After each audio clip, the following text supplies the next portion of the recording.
Podtacular, the unofficial Halo Universe podcast presents episode 459, Out with the New, In with the Old, recorded live on January 22nd, 2015.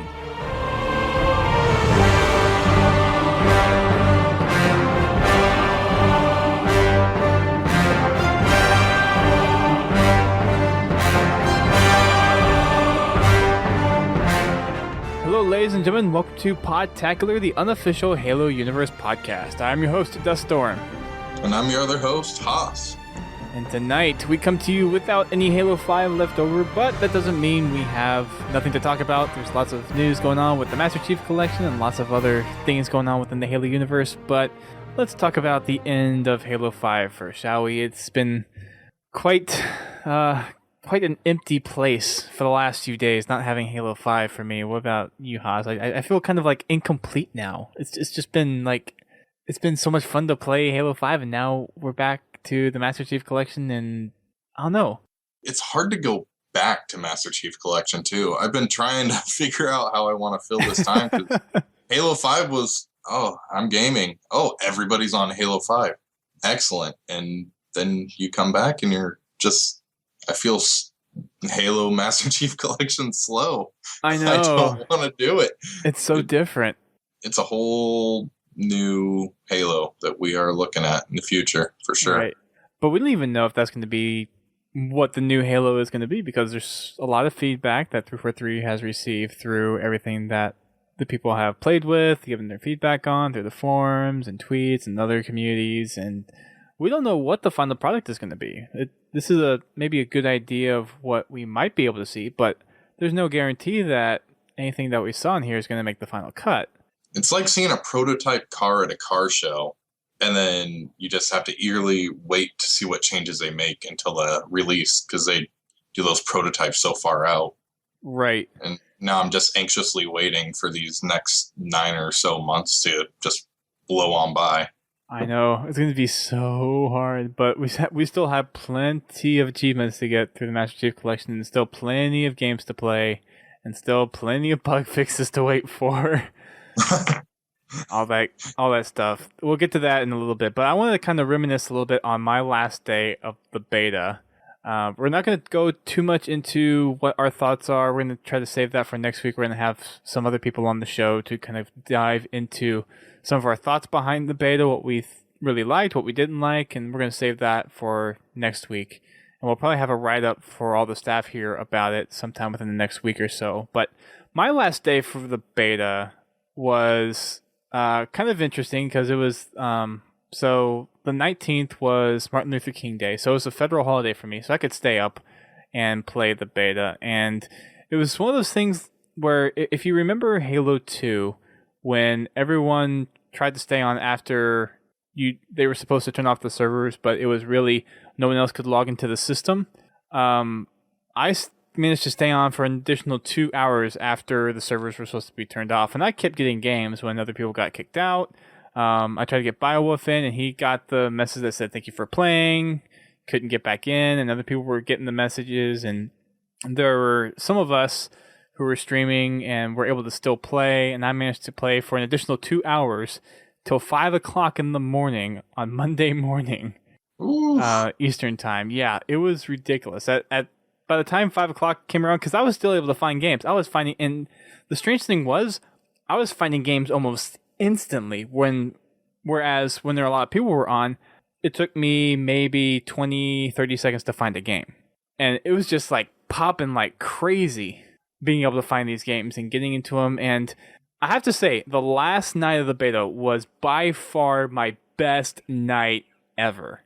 Started out playing with Kynan Pearson, who used to work for 343, had some early development with Halo 5, and got a great start off of that, and it was so much fun to play on that night, and I was just on fire. I got some sword sprees, I got some really good snipes, even though I'm usually not very good with the sniper rifle, and all in all, it was just a fun night. I played Halo 5 for 7 hours straight.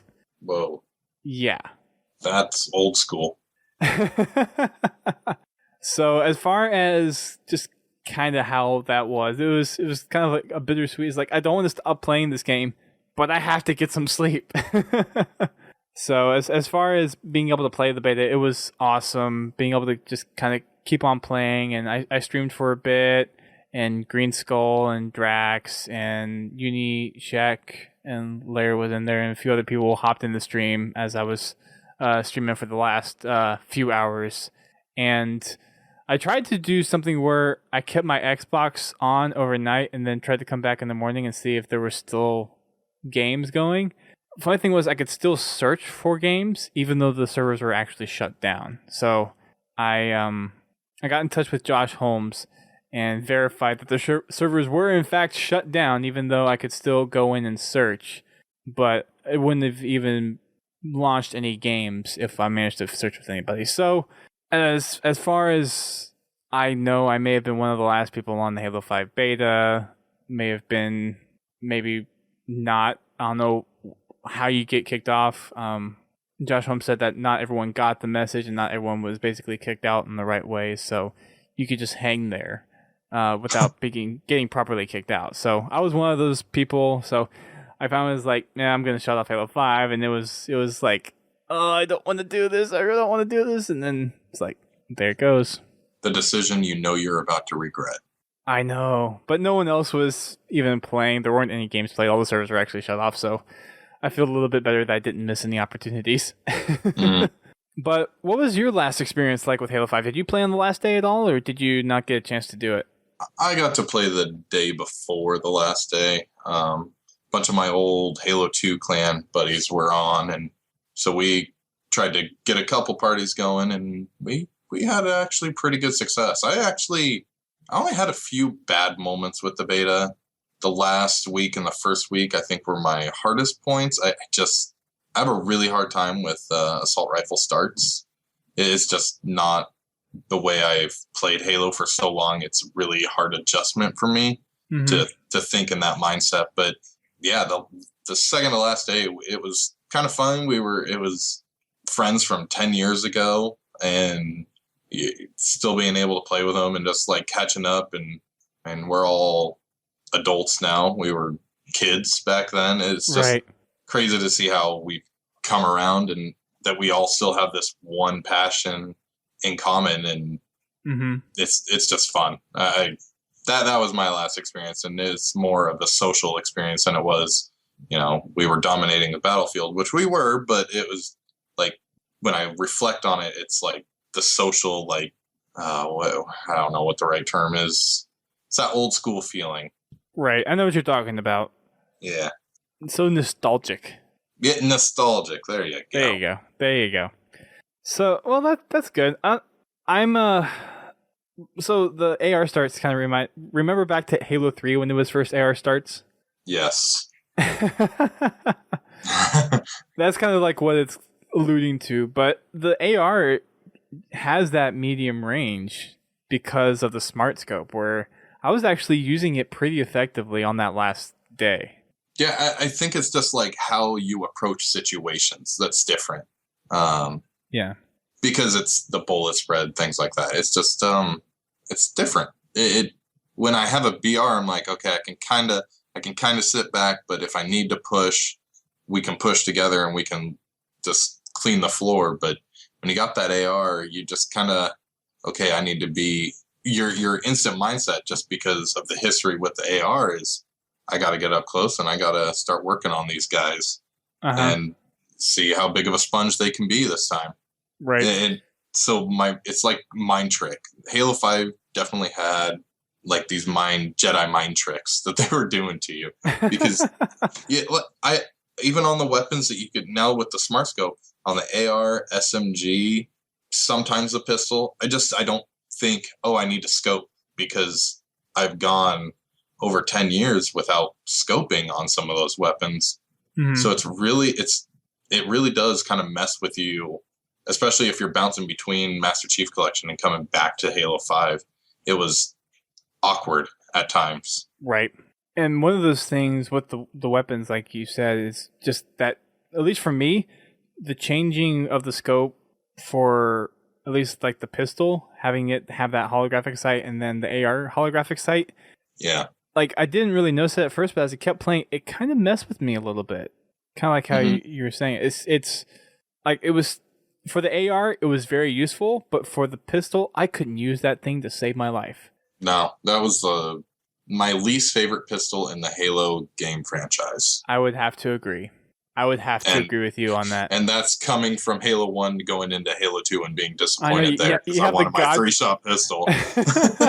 You have the God pistol in Halo 1, and then you have the Magnum in Halo 2 where you have to basically unload 2 clips just to kill somebody. Oh, but if you duel those things in Halo 2 pre-patch, whoo, oh, yeah. mow them down. Yeah. But we'll talk more about Halo 5 next week. And we'll get this into some detail. We'll really dive down into the maps, the weapons, the mechanics of it. And I guess real quick before we move on, I know for me personally, I used pretty much every mechanic diligently except the ground pound and the slide. I don't know about you. I think a lot, from what I've heard on Twitter and what I've heard from a lot of other people, everyone really doesn't think slide has any purpose in Halo. So I have a feeling that's probably going to get taken out. But ground pound, I know a lot of people liked using it. I just, there's a lot more things in Halo to keep track of now of what you can and can't do. Like the thruster pack and the clamber, those I easily got used to. But the ground pound, it was like I had to mentally be conscious about, oh, I can actually use that here. Yeah, I didn't use it. I mean, I purposely used it when there were no opponents around, just to see what I needed to do it. I turned off the kind of like the hover mechanic when you jumped, and because I hated getting stuck in midair. I couldn't figure out why I kept getting stuck in midair. And then I found out you could turn that off, and I was like, thank God, I can jump without feeling like I'm about to have a consequence for it. But ground pound, didn't use. Slide, I didn't use. Honestly, I used the shoulder thrust and I used the thruster pack. That was it. And I didn't even use the shoulder charge. I didn't use the shoulder charge because one thing that the shoulder charge doesn't do in this current iteration, which I think it really needs to do, is that it doesn't stun the other person. So I actually had a time where someone shoulder charged me and I bopped him in the face and killed him. Yep. Because I gunned him down with my, I think at the time I had an AR, and then he shoulder charged me, and then I just punched him in the face. It's like, so there's almost no reward to shoulder charging somebody. No, it almost felt like you got stunned for attempting it. Right, and it was like super high risk with minimal reward because I hit somebody and I did not kill them in one charge. So I was like, okay, well then that's dumb. Right. I just sprint across the map like an idiot, being cocky, trying to get that last kill. Somebody wasn't paying attention. I took advantage of it and I ended up dying. Pretty much. Just didn't feel right to me.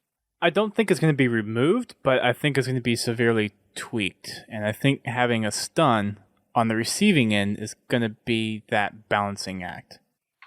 I'd be okay with that. Yeah. So we're going to move on to some Halo Master Chief Collection info. So over the course of time since we last did the podcast, there has been an content update to Halo. And it includes some smaller change. There's always improvements to matchmaking and searching and balancing teams and make sure you find games and whatnot. So those kind of changes were put in. There's some general multiplayer updates with network performance, in-game roster issues.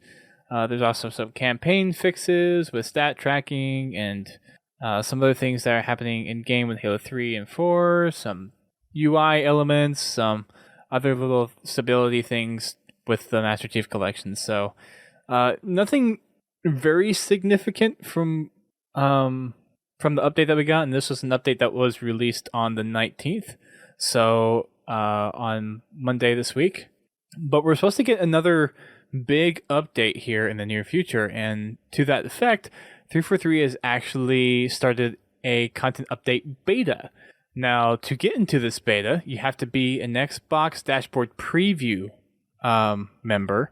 So at this point, if you haven't registered for the Xbox Dashboard Preview program, then you're probably not going to be able to get in. But the beta is supposed to start sometime tomorrow on January 23rd, and it'll run for about 3 days.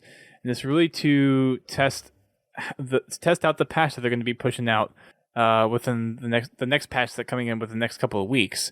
And there's the only reason I think for a beta, and it seems like a pretty general consensus, is there's some big changes, some massive changes to the party and multiplayer systems that are going into the Master Chief Collection. So there was an article a while back, and we kind of touched on this a little bit. We were going to talk about it a couple weeks ago, but we never got around to it. But there was a post on Reddit a couple of weeks ago, 15 days ago, basically saying that for Xbox One, there's 2 different party APIs, and the current API that's used by games like Battlefield and Titanfall, a lot of those issues have been ironed out. It's stable, matchmaking works, and the Master Chief Collection was kind of one of the first big AAA titles to use a new matchmaking API, and that's possibly where a lot of the problems are for the matchmaking system that's currently there for the Master Chief Collection. Now, I don't know if the beta program is there to test out new updates to the matchmaking system, or maybe they're going to implement the old matchmaking system with the Master Chief Collections so it can actually iron out some of those issues and get people to actually play on there. Don't know what, but the big focus on this beta, from what 343 has posted, and we actually made an article on this a couple of days ago, is they're focusing on big matchmaking and party changes. And I've signed up for it. I think almost everybody on our staff has signed up for it. And what you can do to go sign up for it is you launch the app, the Xbox Dashboard Preview app. You go over to surveys. You complete a survey basically saying that, yes, you want to participate. You'll be available on these days. You're not participating in HCS, all that kind of stuff. So if you're interested and you're part of the preview program, you can go participate in this beta. What do you think of having a beta for a patch, Haas? Because this is one of those kind of like new territories where I don't think we've ever seen a beta for patches and content updates. Not in terms of Halo. I'm hopeful that this is like the right move and that they can actually, whatever they're looking for, knock on wood, to fix the game. Mm-hmm. I hope it's found and they get the data and it's able to be fixed, a few notes that they need to fix and pushed out, because I think they are starting to realize they're getting on borrowed time. And yeah, it's to the point where people that have stuck with them since November 11th and like, okay, it's going to get fixed. It's going to get fixed. It's going to get fixed. Well, it hasn't. And now people are starting to, okay, well, you know what? Look at all my other friends that are playing these other games. I'm going to go play those games now because I'm not enjoying my $60 that I invested or more for some people that bought the console. And, you know, I'm excited that they're doing this, but I'm really hoping it's not too little too late. And that's what I felt Reach had with their big update, was too little too late. And I don't think this is going to be too late, but we're getting into that area where you're like, okay, we need to make this happen now. For some people, it is already too late, though. Yep. You see a lot of people on Twitter, you see a lot of people on forums, they're already to the point where, yeah, this game isn't worth my time. And for me, I've gone back to Titanfall. I've been playing a lot of that lately. And that's a lot of fun. The matchmaking there is stable. But there's a lot of strangely, cautiously optimistic tweets that I've seen, and people really saying, is this the magic bullet? Is this the content update that's going to fix the majority of problems? 1 to 2 gigs that's gonna make an impression. 1 to 2 gigs on a 60 gigabyte game already. It's something significant is happening. But to that point, though, we've had updates that have been gigs. I think the biggest update we may have had for the Master Chief Collection, correct me if I'm wrong, but it's like 1.5 gigs for one of the updates so far. I don't right? remember that personally. I remember like 900 megabits or bytes, whatever. But I can't recall any gig. But then again, mine download in the background. So I distinctly remember one being at least 1 gig. Someone in the chat correct me, but I think one update to Halo Master Chief Collection has been upwards of 1.5 gigs. So it's, I hope. I mean, every time there's a content update, we hope that it fixes a lot of the issues. Yep. Well, the lobby issues almost feel better. I can back out with a party. But then again, doing matchmaking on our tactical Tuesday night, 1 or 2 players would get dropped. Like every other search. It was really weird. I don't know why that would happen, because I don't think I've ever had dropping issues quite that bad.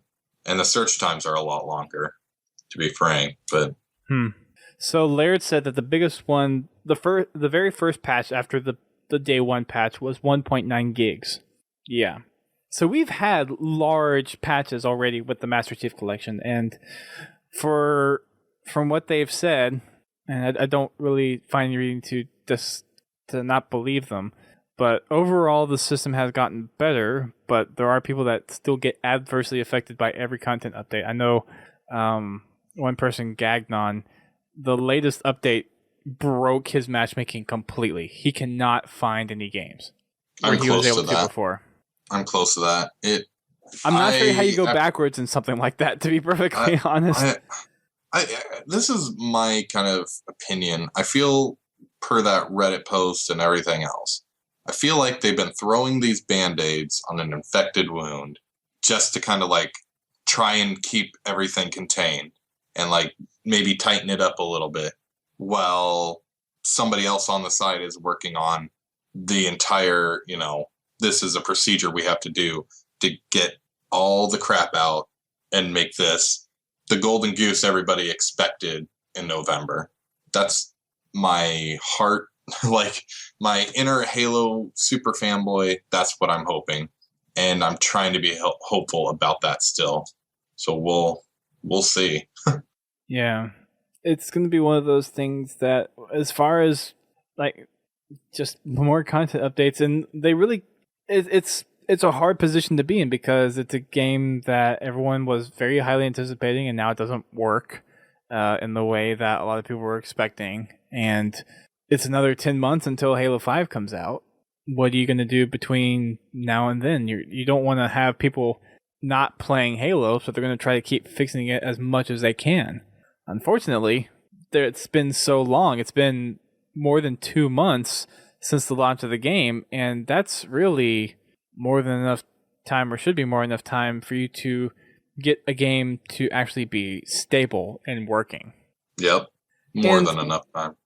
To the Reddit's post, if that's really true, and I have a sneaking suspicion that's probably one of the factors of why the Master Chief Collection sucks so much, why are they using a AAA title that is their first party platform to test a new technology, to implement a new technology on the system, with how shaky and how buggy the Xbox launch has been? And it's not even the Xbox launch. PlayStation launch didn't have necessarily smooth start either. But even still, why take your game, the game that is representative of Microsoft Studios, and test this new system out on it without really having any precedence to whether or not it works on a grand scale? Yeah. You would think that's something they have to try on a grand scale. That's no way you can do something in a contained environment. Right. Just it feels like such a duh. Like, no doubt. I know. How do you not know this? Right. It's sad to see, but there's not really much we can do about it. No. And we just have to keep waiting at some point. Keep hoping. Sadly, I've contemplated about going back to the 360 and playing Halo. I thought even about playing Halo 2 Vista over playing on the Master Chief Collection. I've thought that, but so many of my friends, they either, one, don't want anything to do with Halo right now, or two, they already got rid of their 360 because they thought this $350, $400, $500 console that they were getting would be the next big thing that's going to work. Like, obviously everything's going to have bugs, but this is not what people spent their hard-earned money on. Right. With the expectation. It's tough. Yeah. Tough times. 343 is definitely in a hard place right now. And as far as we know, we know that they're working on it. We know that that's their very interest to get this game working. But a lot of people have lost faith in 343. And there have been plenty of articles, one which we'll talk about here in a couple minutes, of gaming news websites coming out and saying, if a game is broke and there's a reputation for broken games, don't pre-order. Yep. It's just so unfortunate because they care so much. Well, we do. There's a lot of people out there that would claim otherwise. I think most of the 343 staff care. I mean, this is no. Their reputation on the line, their careers even. Definitely. I'm saying that people buying the game think that there are some people out there that would just think 343 completely just duped everybody. Oh yeah, just pulled the rug from underneath their feet. Right. But let's wrap up this beta thing real quick and move on to a couple other things. The beta is only open to people in North America, so sorry everyone else that's overseas can't participate in it. It's going to be an invite-only basis based on how active you have been in the Master Chief Collection before. So I don't even know if I'm going to get in because I honestly have not been that active outside of the campaign. So we'll see. The beta test will take from Friday the 23rd to Monday the 26th. And that's not set in stone yet. That's kind of a tentative date range, and that could change. But if you get selected, you will be notified. You'll be able to download an update to the Master Chief Collection. You will not be able to play with anyone that does not have the update. Keep that in mind. If you want to play in the update, you will only be able to play with other people that have the beta update. The download size is going to be anywhere between 1 and 2 gigs. And then once the beta period is over, 343 will push out another update that will basically revert the beta changes to where you can go back and play with other people. And that's that. If you want more information, you can head over to our website, podtacular.com. We have some more of the information up there, kind of bullet point. And then you can, of course, find the full FAQ over on Halo Waypoint. To that effect, with the beta and updates going on for the Master Chief Collection, there was a post Frankie made over on NeoGAF, and thank you to Laird who directed me to this last week. And NeoGAF is known to be a place that is... Oh my gosh, Haas, I just saw your Twitter picture. Wow. That's so if anyone if you're not following Haas on Twitter, he's at Haas Sauced. His Twitter picture is kind of funny. But anyways. So Frankie made a post on NeoGAF, and NeoGAF is very well known for taking too kindly or being very nice to studios and developers and whatnot. And there was one post in particular that kind of stuck out to me, and it kind of really envelops how the community has, or how certain parts of the community has responded to the state of the Master Chief Collection. And so one post in particular, and I will make this available in the show notes on the post on our site. So Frankie said in one response to someone on NeoGAF, he said, "There is zero reason to make dissenting opinions about game into a personal invective. And someone replied to him, and I'm basically reading this verbatim right now. He said, maybe I should use an example to make it a bit clearer, and I may have skewed this quote to suit my own agenda. If the video game were MCC and I was led to believe it would function in a certain way before release by certain individuals, such as yourself and Dan Ayub, then upon release of the said game, it is in a completely dysfunctional state, and 2 months later is still completely ruined in terms of matchmaking.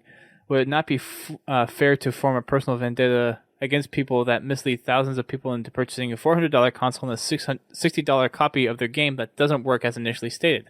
I have no respect for people that mislead up to release and become a wall of vagueness or simply disappear after the launch of such a game. So, of course, people aren't very happy with the game, aren't very taken too kind to what the studio's done, to what the developers have done. And Frankie has a very good response to what this person says, and this is something that everybody should hear. I think there's certain individuals that should hear it, but that's my own personal opinion. And first off, Frankie makes this very clear. Firstly, no, it would never be okay to launch a personal vendetta against people, and that is so true. There's no reason to launch a vendetta against anyone for any reason whatsoever. The mere idea that this person would even consider forming a personal vendetta against anyone is shocking, to say the least. How would you do that to any human being? Why would you form a vendetta against anybody? Yeah, it's not like they hurt your family or like personally attacked you. Right. It's now like it's very immature. Is the best way I can put it. Oh, completely immature. It's not like they killed your parents or they like kidnapped your children. It's nothing like that. You're buying a product. You are spending your own money as an investment. It is your responsibility as a consumer to do your research on whatever you're buying. That's not the responsibility of the studio.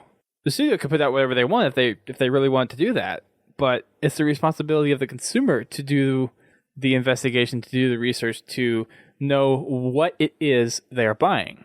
Frankie goes on to say, which is not the same, this is still talking about having a personal vendetta, it's not the same as being annoyed or upset. You have the right to be upset and angry at me, us, 343, etc. Being angry or upset is not launching a personal vendetta, which of course has nothing to do with the conversation, blah, blah, blah, blah. This is something that he's referencing earlier. Second, it is unacceptable. Secondly, the unacceptable state of Master Chief Collection was not done to deliberately dupe anyone. If you genuinely think I knew the game was going to behave that way at launch, let me state clearly, I did not. The issues were encountered after launch into the real retail environment were not what we encountered during test. The wall of vagueness is a combination of actually working busily to fix and not wanting to make promises as we continue to try to fix it once and for all. Once that's done, and I have some optimism that will be soon, we'll have more detail and clear answers that can be less vague. I don't have any right to be or stable platform for which to be indignant. I will be enduring scorn and mistrust for years to come over matters over which I have zero control, and I will take my medicine and suck it up. But taking an unrelated call for civility in a completely unrelated conversation and turning it into the antithesis of a call for civility and derailing this thread isn't helpful, and makes it impossible to have conversations you yourself are asking for. So basically, Frankie called this guy out, saying that your call for a personal vendetta against somebody is going against the thing that you want, which is for us to have civil conversations talking about what we're doing to fix the game, what we're doing to actually try to fix our mistakes, which he admits the Master Chief Collection is in a state that people aren't happy with, in a state that it shouldn't be in, and he states it very clearly. It's not a state which they saw in testing, which I personally still find a little hard to believe how a test environment would be that much different than a production environment, but that's just my personal opinion. And just all this to say that there's no reason to be hating to be just completely inhumane and to this point, forming a personal vendetta against anyone who's worked on the game. There's no reason for it whatsoever. And that's not saying don't be disappointed. You're allowed to be disappointed and you're allowed to be frustrated. You're allowed to even, be angry. You're allowed to be like completely distraught even. But it's not something where you should take it out on the developers for producing a bad game. Yeah, they did a bad job. Yeah, they admit that they did a bad job. Let them fix the frickin' game. Yep. And help them fix the frickin' game by... with feedback. Right. With feedback that is constructive. I got into a Twitter argument where saying that negative feedback is still good to have when putting input into back to the developers. And my argument to that is no, you don't need negative feedback. You can give constructive feedback of your opinion that you don't like something, and not liking something isn't negative feedback. Negative feedback to me means that you hate something about the game and you portray it in such a way where it's not helpful and it's disrespectful. You can give constructive feedback while being angry, while being disappointed, while being completely frustrated at something. There's still a way to be civil and give good constructive feedback. It's like giving a performance review at work. Yeah, that's a good way to put it. Not like you're going in there, if you're the boss, telling the person they're totally crappy. I mean, you can put it in, hey, I noticed you don't do A and B very good at all. You need to fix A and B, and this is how you can go about it. Or this is my idea for you to go about it. What do you think? It's called two-way conversation. And it gets people a lot further than just throwing rocks at people because you don't like them or you don't like something they're doing. Right. Now, I don't think people are going to necessarily be doing it in that kind of light. I think there's still going to be lots of still animosity between the community and 343, which is fine. That's going to be there for a while. Even after the game is patched, there's going to be animosity between the studio. Probably even after Halo 5. Probably. Halo 5 could have a stellar launch and people will still be upset with 343. That's just the fact of the matter and what it's going to be for a while. Sucks. We'll move on. But if you seriously have an issue with the game and with the franchise, and you seriously care about it getting fixed, then constructive feedback and having a at least neutral attitude when you're interacting with 343, that's the way to go. If you are completely frustrated, you need to let out some steam, yell it out with your friends. Be completely negative, be completely angry with friends. That's fine. Everyone should let off steam at some point. Get it out. Just whenever you're talking to 343, be level-headed, be descriptive, be concise, be helpful as much as you feel you can be so that 343 can actually do their job and get the game working. I know a lot of people probably don't agree with that point of view, but that is the best point of view to have when you're giving feedback to the developer. And a lot of other community people will tell you that. If you ask a lot of people in Ready Up Live, you'll see the same thing. If you ask people over at Griffball Hub, you'll see the same thing. Halo Tracks, Forge Hub. You ask those kind of higher community leader people, they'll tell you the same thing. Like, the best thing that you can do is give constructive feedback. Not being angry, not having a vendetta, but providing feedback and not just yelling at 343. So that saga continues. That saga will continue to go on for a while. And this is the last time I really plan on bringing this up on the podcast unless something else blows up within the community. But I know it's hard to do it right now because of the state of the game, but give 343 the support that they need if you really care about the future of Halo and you want to see Halo succeed. If you want to see Halo succeed, you will give them valuable feedback. Plain and simple. Moving on to kind of the similar topic, we talked about an article from, I think, The Verge last week about not pre-ordering Halo 5 this far out. And there's another article that cropped up on IGN basically not exactly the same area, but it's bringing up another issue of broken games coming out and why we've gotten into this state that we have. One of the things that the article really brings up is that nowadays, with everything being online, developers are able to push out content updates to games, so they're able to fix bugs and ship a game where it has the potential to be as broken as we've seen games be on the Xbox One so far. Titanfall had a bumpy start, Battlefield had a bumpy start, Assassin's Creed had a really bumpy start, Master Chief Collection had a really bumpy start, and there's just all these content updates that come into to play here. And something that the article pointed out was, oh, it might have been Forbes pin, I forget. You're probably right though. Oh yeah, you are right. So that's right. Last week's was Forbes, this week's IGN. But the thing that they pointed out was, for games in the past, you relied on the game that you shipped being the game. There was no content updates. There was no DLC because 10 years ago, we didn't have online capabilities. So when you shipped a game, that was your game. You had no chance to fix things. You had no chance to go back and, if there was something wrong, fix it. There was no way to do that back in the day, except for PC games, which on internet capable PC games have been around for a lot longer than consoles. But to that point, there's a lot of difference between how games are developed now, with being able to patch stuff and provide content updates, than how they were done before, where what you get is what you get. So that's one of the kind of leading reasons, or it's one of the things that they assume why a lot of today's games isn't really making the cut when they come out on console, because or on launch day.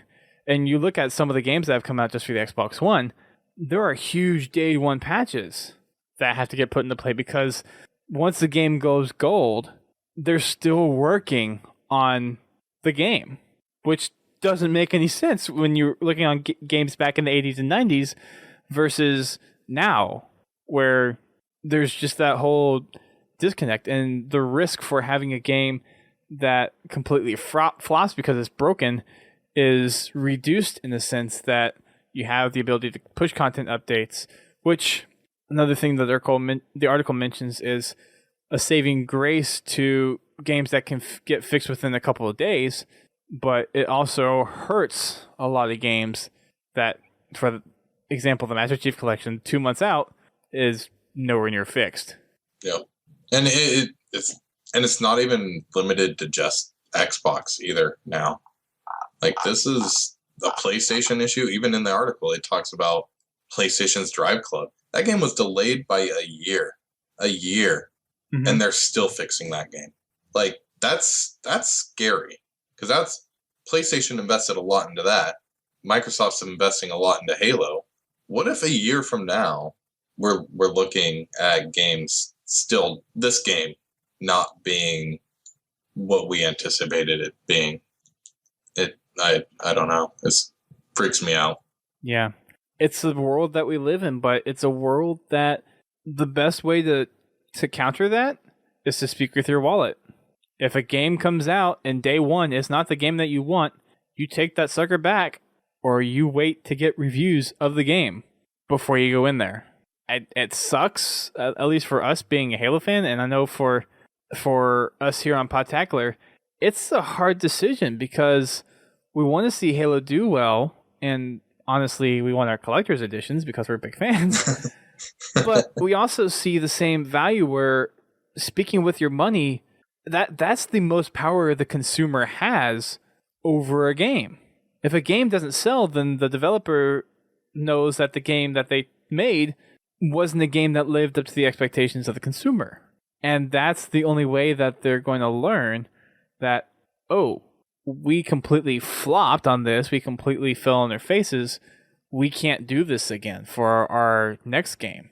And 343 might have kind of inadvertently done this with the Master Chief Collection and going into Halo 5, because I have a feeling a lot of people that were on board with the Master Chief Collection, buying it early, pre-ordering, getting a new console specifically for Halo, the Master Chief Collection, is going to be very cautious about buying Halo 5 until they know it works and probably have a friend that says, yes, this game works, which is a blessing and a curse. Because it's a blessing in the way that it'll ensure that 343 gets the game right when it gets launched, but it's also a curse that they don't get those initial sales, and if the game does flop, they're out of the game, and who knows what happens to the studio afterwards. This is strike 2 for 343. Halo 4 was kind of their strike 1. It didn't really suffer in terms of being able to play in matchmaking, be able to play games. It struck where the campaign wasn't as fleshed out, and a lot of people didn't like the loadouts and how the multiplayer experience really landed. Master Chief Collection is strike 2. Not very well playable matchmaking system, or multiplayer system, or parties, or campaign unlocking achievements, and all those bugs. Halo 5, if they mess this up, that's their strike 3. That is their out. If they mess this up, there's probably going to be some big talks happening between 343 and Microsoft. It's possible we could see that dissolve. I hate to think that way, but I can only think just from the perspective of Microsoft being a company and making money. If 343 cannot produce on Halo 5 and have a game that completely blows out of the water numbers that they sold for Halo 4 and keep a population in the game, they might be done for. People are going to start speaking with their wallets, and I think we're going to start seeing that at the start of Halo 5. I think those day one sales numbers will be far different than we've seen in the past. People are going to be a lot more cautious moving into a GameStop and buying it. Obviously, there's going to be those blockbuster purchasers that go in every Tuesday and buy that game, but I think you're gonna see the people that are familiar with the franchise and where this franchise has been and where it's been recently. They're gonna kind of look at it from afar and wait to see. It's like testing the water, sticking your toe back in. Yep. One paragraph in the article goes like this. So where do gamers go from here? This here being that of whether or not games actually work on launch. He says, "For me, it's simple. Remain skeptical and stay vigilant. See, it's that easy. You've earned the right to not believe a publisher or developer when they tell you that their game will work day one right out of the box as intended. You've seen with your own eyes that these promises can't be kept. You spent your own money on products that won't function, and frankly, there is no reason whatsoever to expect that the situation will change anytime soon." Which, it's unfortunate to hear something like that, just with how many bad launches there have been on this new console generation. The online adds a whole new component to gaming. It's great because you're able to connect with friends, but it also introduces a lot more challenges into creating a game. And not just from the online play, it's from the patches and the DLC and all that stuff. So I can only recommend for people listening to this podcast, do your research. I would recommend, if you're not a hardcore Halo fan and you plan on getting Halo 5 regardless, hold off on buying the game until you see for yourself a product that is worth your money. You are making an investment into a product. It is your responsibility to do the research. It is your responsibility to spend your money responsibly, however you deem that to be. It should be 343's responsibility to tell us specifically what the game is going to be like and what we can expect, which, from what Frankie said on on NeoGAF, to their full knowledge, the game was supposed to work flawlessly as expected in one light, but then when it went out into retail, when it went into production on Xbox Live, it acted completely different. Now, Frankie has no reason to lie at this point. A lot of people will say that he's lying just to make them not look as bad. If you've met Frankie, you know he's not going to be lying, especially with a response that as frank as the one that he posted on NeoGAF. It's an unfortunate situation. It's something that we have to live with for next time. Now you know, and you can make your best determination off of what we have now. So let's move on to something that's a little more cheerful, shall we? Yay! Yay. So today, there was a new book announced. It's called Halo New Blood. This is going to be following the story of someone we've actually seen already in the Halo universe. This is all the way back to Halo 3 ODST. And this is Gunnery Sergeant Edward Buck, who was also played by Nathan Fillion in Halo 3 ODST. His character is actually modeled after Nathan Fillion. So he's forever immortalized in Halo. And this is a tale from Buck's point of view. And this is talking about how after the battle after the Covenant battling it out over New Mombasa, and on his way to retire, there's a new opportunity for him to get into this new line of soldiers that the UNSC wants to kind of invest in. So the excerpt from this, I want to read this out real quick, is while Spartans get all the glory, no soldier, not even the legendary Master Chief, wins a war on his or her own. Gunnery Sergeant Edward Buck and his team of ODSTs played a major role in saving Earth from an all-out invasion at the end of the Covenant War. Acts of bravery and ingenuity that did not go unnoticed by the UNSC.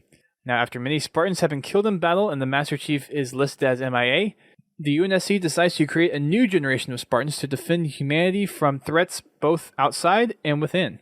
When they come to Buck with an extraordinary proposition, he is forced to make a life-altering decision.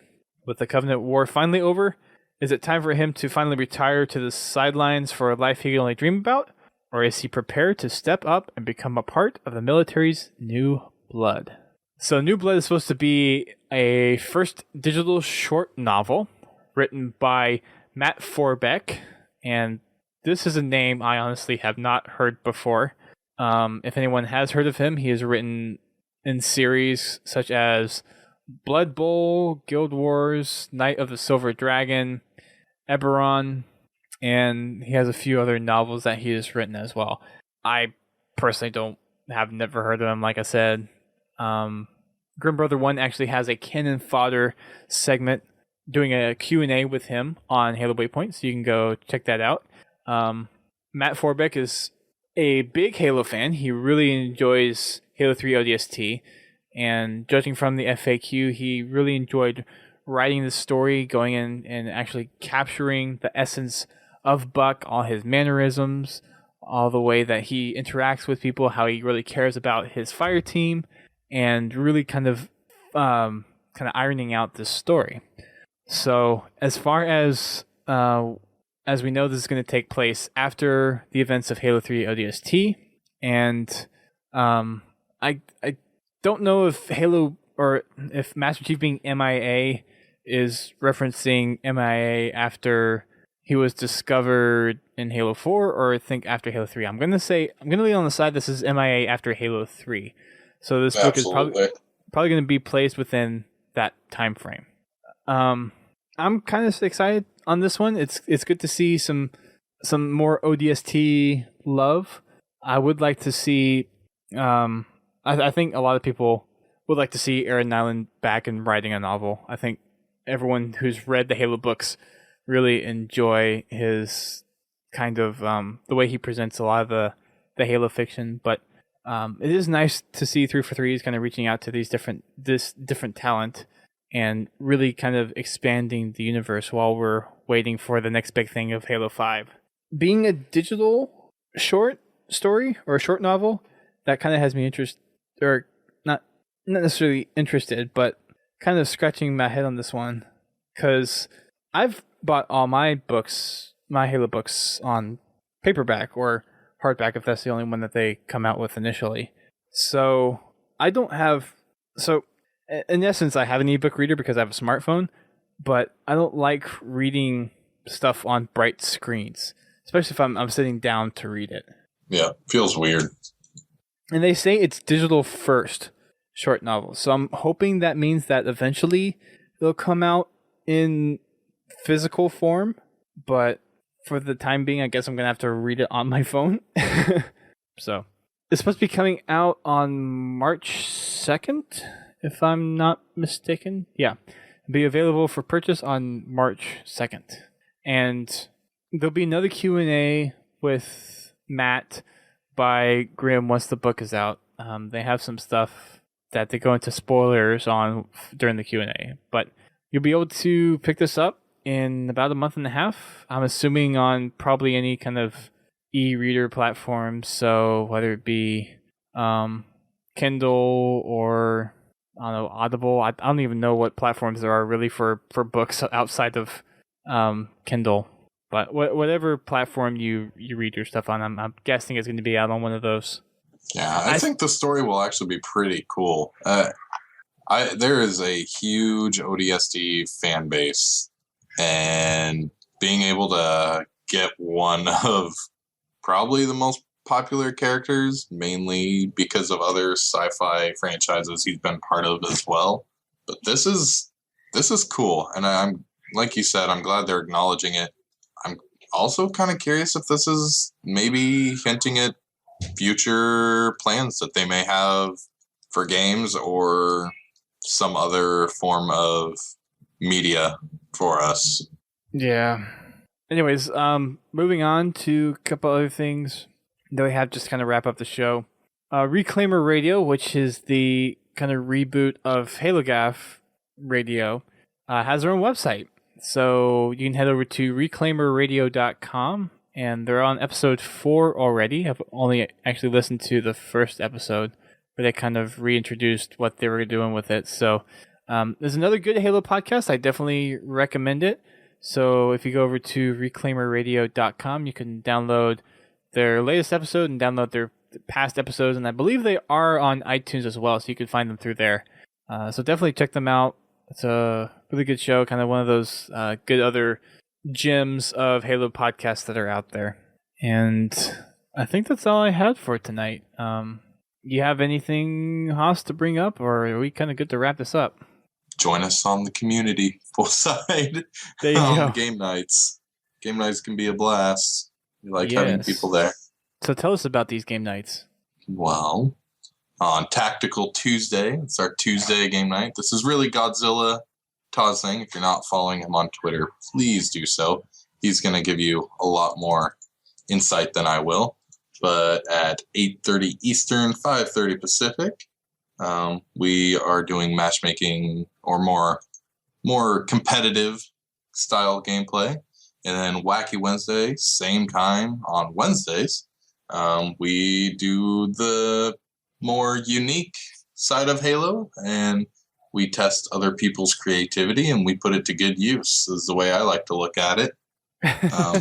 It's a blast. Recently we've been doing it on MCC because it's a bit more stable, and yeah, definitely check them out. I have a lot of fun. Sometimes it's hard to get to them because of the East Coast, West Coast time, but we have a lot of fun, and especially when you get the crowd in there. We have a pretty awesome community, and I love being able to be in there with you guys. Yeah, so as far as the community stuff goes, you can actually go over to our forums. You can sign up for those. It's podtacular.com/forums and participate in discussion. We have a few threads up there regarding Halo 5, and you can give your feedback to it, and we're actually going to take some of that feedback that you guys have and mix it in with our own that we'll send back to 343. So we're actually going to be working on our own feedback for this week, and they'll fuel a lot of what we're going to talk about next week. So we're going to talk about things like the maps, the layout of the maps, how the maps flow. We'll dive into every weapon specifically in detail, how they function, how we like them. Are they too overpowered? Are they too underpowered? How they work with the smart scope. We'll talk about the armor abilities, the grenades, and all the different kind of game elements to Halo 5. We even talk about the Forge maps a little bit. We'll probably talk about the rocket launcher, the Hydra, the energy sword, the Prophet's Bane, all that stuff. So if you have any kind of feedback on Halo 5 Guardians, we encourage you to go over to our forums. And if you go under Halo 5 Guardians, there's a thread that we have there for feedback. And we would appreciate you guys give your feedback and really kind of, be honest about it. It's really a good opportunity, and one of the reasons why 343 has this beta out so early is because at this point they can go back and make some pretty hefty changes. they've already come out on Twitter and saying that they're going to fix some of the issues with the Halo 5 multiplayer engine as it currently is. One of which being kind of funny, the lens flare or the over bright sun on Orion. Vic DeLeon, who's one of the artists on Halo 5 Guardians, came out and said, yeah, that's going to be fixed in the final release. So they're already taking feedback and really applying it to what they're going to be doing with Halo 5. So make sure that you guys, even if you're going over to just Halo Waypoint and posting on those forums your feedback, that's very helpful. That is going to go so far in making Halo 5 an experience that we all can enjoy. Now, obviously, they're not going to be taking every single piece of feedback they get. They're only human. They can't exactly do that.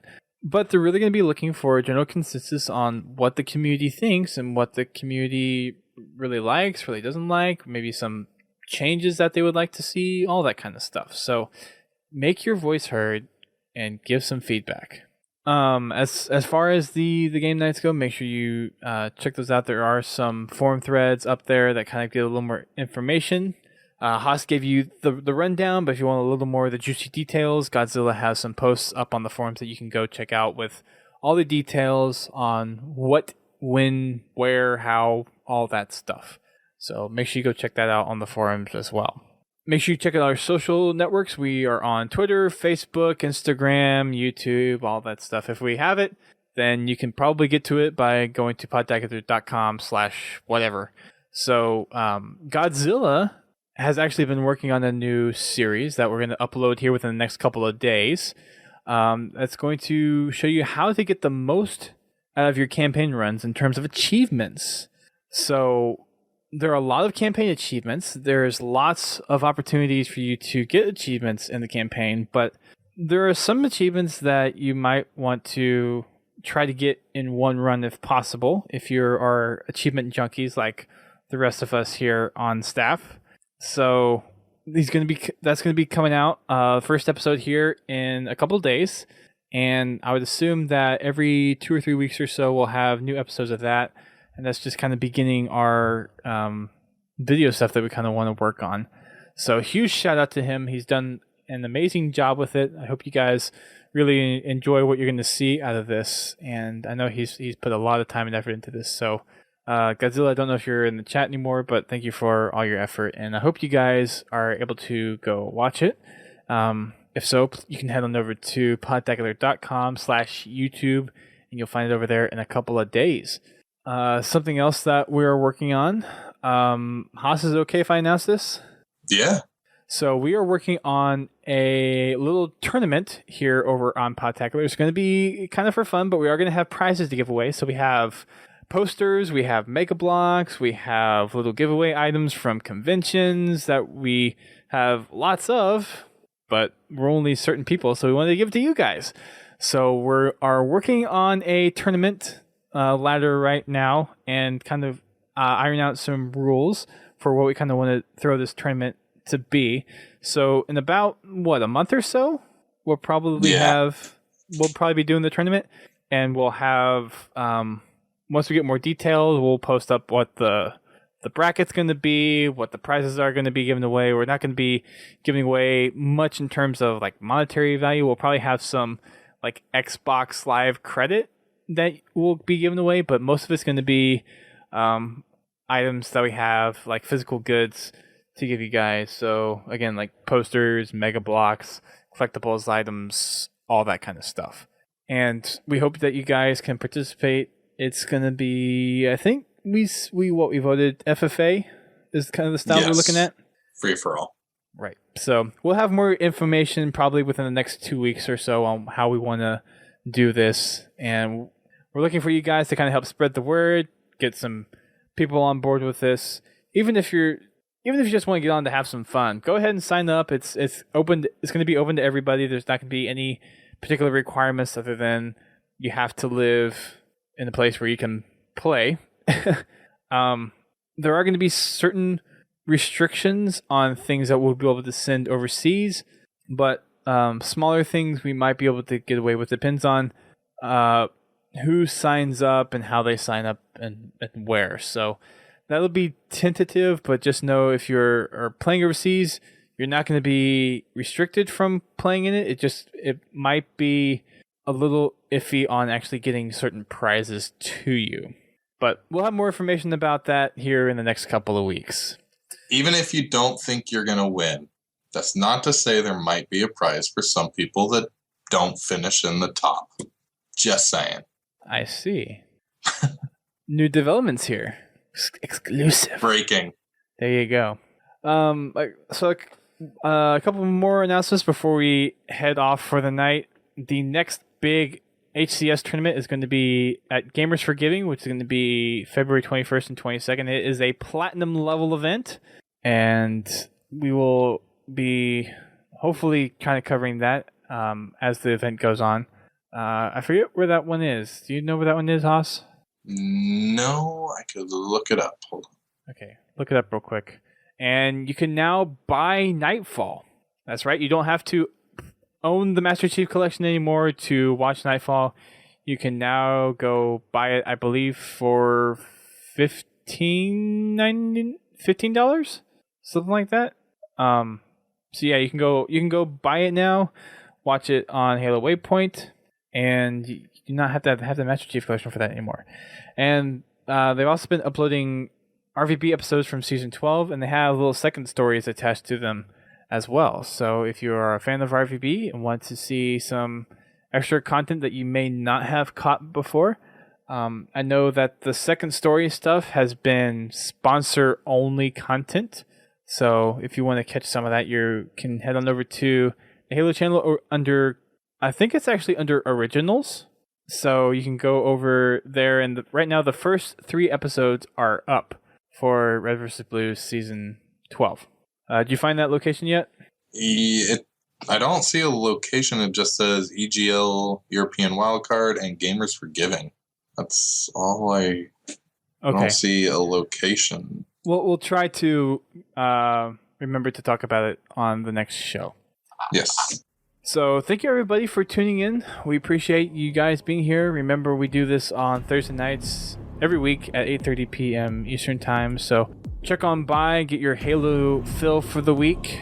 And if you aren't able to make it, you can always download us later on iTunes, Zune, Xbox Music for some certain people, wherever you can get an RSS feed for your podcast.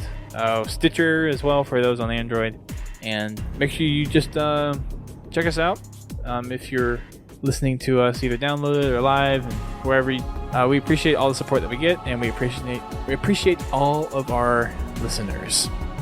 So we will catch you guys next week. We're looking to have quite a few people on to talk about some Halo 5 goodness, and we will hopefully see you guys there next week.